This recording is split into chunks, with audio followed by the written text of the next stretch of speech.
Bismillahirrahmanirrahim. Assalamualaikum warahmatullahi wabarakatuh.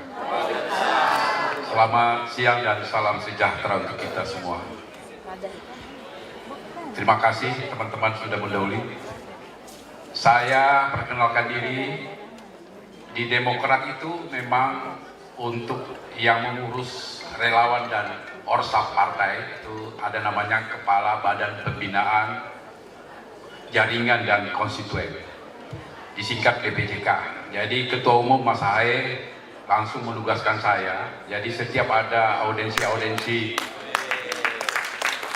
dari relawan itu saya selalu yang terima, udah puluhan. Dan alhamdulillah itu juga hasilnya acara hari ini setelah ketemu Indonesia Gemilang, dan semoga nanti kedepannya terus berlanjut. Terus terang saya perlu sampaikan di sini, peranan dari relawan ini sangat vital. Kalau kami partai itu pasti otomatis, apalagi 3 partai ditambah partai umat yang akan mengusung Anies. Cuma nanti partai ini kan konsentrasinya terbagi 2. Satu memikirkan pilpres, satu memikirkan legislatif. Artinya kami juga harus menyelamatkan partai kami. Apa gunanya memenangkan Anies kalau partai kami tidak menang? Dan itu sangat berarti untuk mengawal kebijakan-kebijakan Mas Anies nantinya di kabinet. Itu perlu partai pendukungnya harus menang signifikan juga. Dan biasalah, nanti kalau sudah ada pemenang, biasanya partai-partai yang lain yang tidak ada tradisi oposisi pasti akan merapat. Jadi tetap nanti insya Allah mayoritas untuk mengamankan Mas Anies ke depan. Jadi kami selaku pembina jaringan di Partai Demokrat sangat mengharap peran penting daripada relawan, dan kegiatan seperti ini akan ditingkatkan terus sampai di tingkat yang paling teknis, misalnya pengamanan di TPS.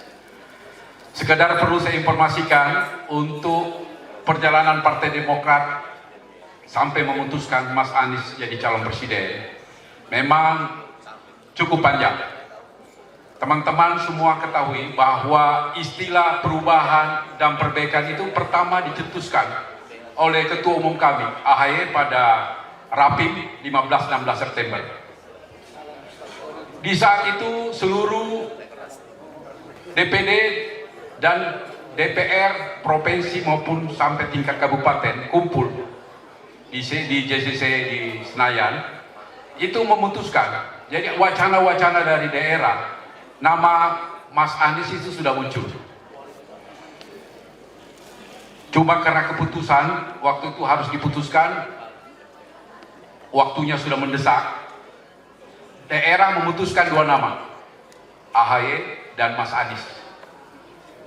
Dan akhirnya diputuskan di Rapim itu mendukung Mas Ahaye jadi presiden atau wakil presiden. Itu keputusan Rapim resmi.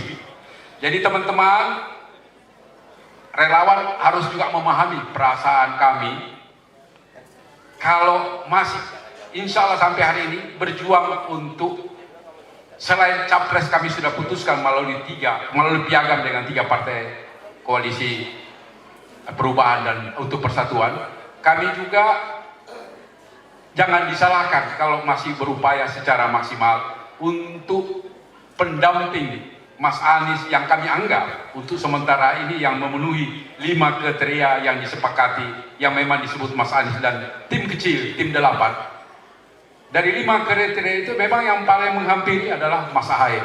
Jadi mohon doanya. Jadi kami memperjuangkan juga akal sehat.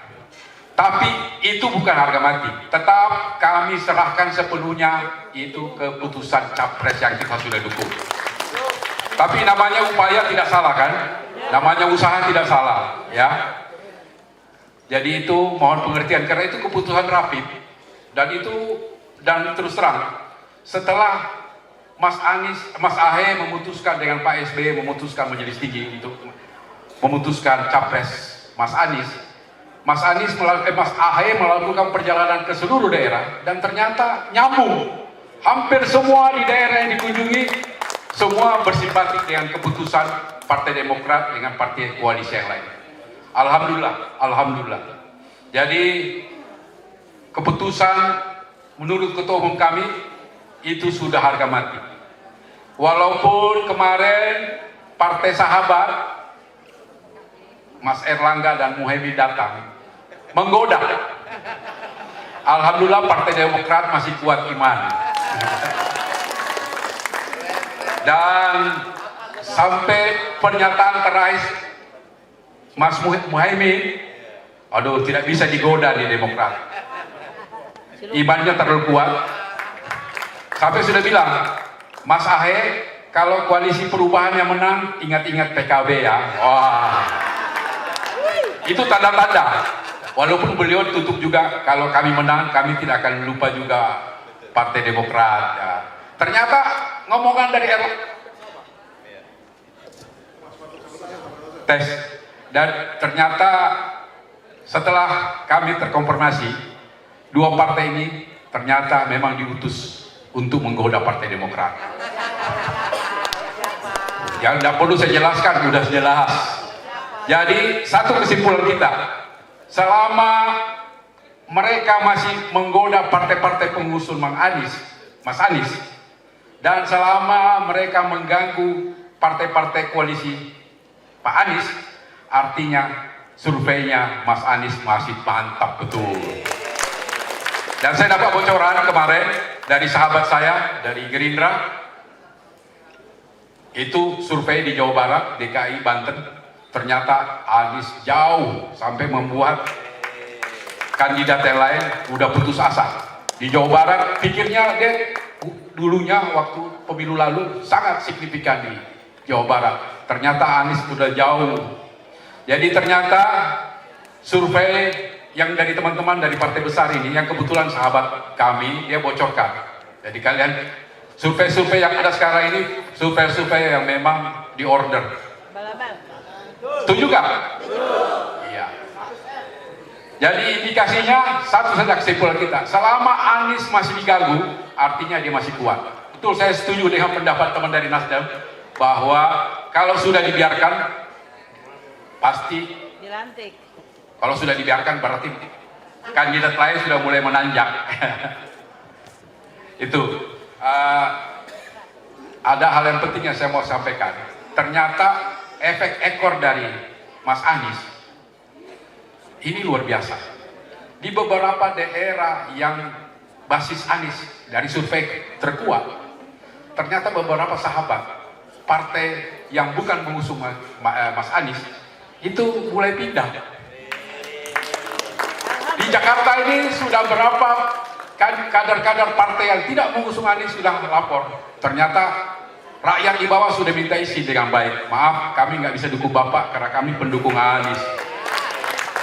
Dan akhirnya teman ini mengaku cari dapil yang bukan basisnya Anies, terpaksa. Dan alhamdulillah juga ada terjadi, misalnya ada hijrah dari Demokrat ke Nasdem. Dia hanya hijrah karena sesama pendukung Anies. Mungkin karena ada masalah internal dengan hasil musda, dia kecewa nggak dapat nomor 1, ditawarin di partai lain, yang penting partai pendukung Anies. Jadi pindah-pindah, dan kita harapkan juga Partai Umat akan dapat. Di sini ada saudara saya Pak Chandra, ini sahabatnya Pak Amin Rais, dan kita harapkan doakan semua partai pengusung Mas Anies menang dan supaya bisa mengawal bersama-sama Mas Anies nantinya.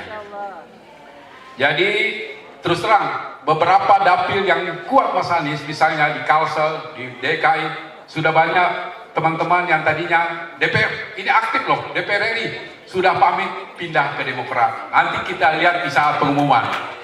Saya rasa juga yang pindah ke PKS juga banyak, yang pindah ke Nasdem juga banyak. Jadi kalau Nasdem ini katanya ada yang keluar, tapi lebih banyak yang hijrah masuk. Sama di PKS dan sama di Demokrat. Ternyata kita belum menangkan Mas Anies, tapi kita sudah dimenangkan secara efek ekor elektoral. Alhamdulillah, mudah-mudahan Demokrat, Nasdem, PKS bisa masuk di 5 besar. Ya. umat masuk di parlemen. Ini harus saya dosa kalau ada Pak Chandra di sini, ada Pak. Ya, mari kita doakan. Dan nanti mungkin di akhir ini supaya acara ini ada berkelanjutan, mungkin nanti teman-teman dari Rawan akan bikin deklarasi, istilahnya namanya deklarasi Al Jazeera. Mereka sementara ini apalagi berumuskan, mudah-mudahan deklarasi ini makin memperkuat untuk kemenangan Anies di tahun 2024. Amin, amin ya Rabbal. Mungkin itu yang saya bisa ucapkan. Terima kasih atas, kalau ada kekurangan kata mohon maaf. Partai Umat insya Allah tidak akan kita lupakan. Kemarin simbolnya dibuka karena belum termasuk di 3 hal yang tanda tangan di piagam. Nanti kalau sudah tanda tangan di piagam bersama akan muncul juga. Mohon maaf. Terima kasih. Wassalamualaikum warahmatullahi wabarakatuh. Waalaikumsalam. Terima kasih. Kita kasih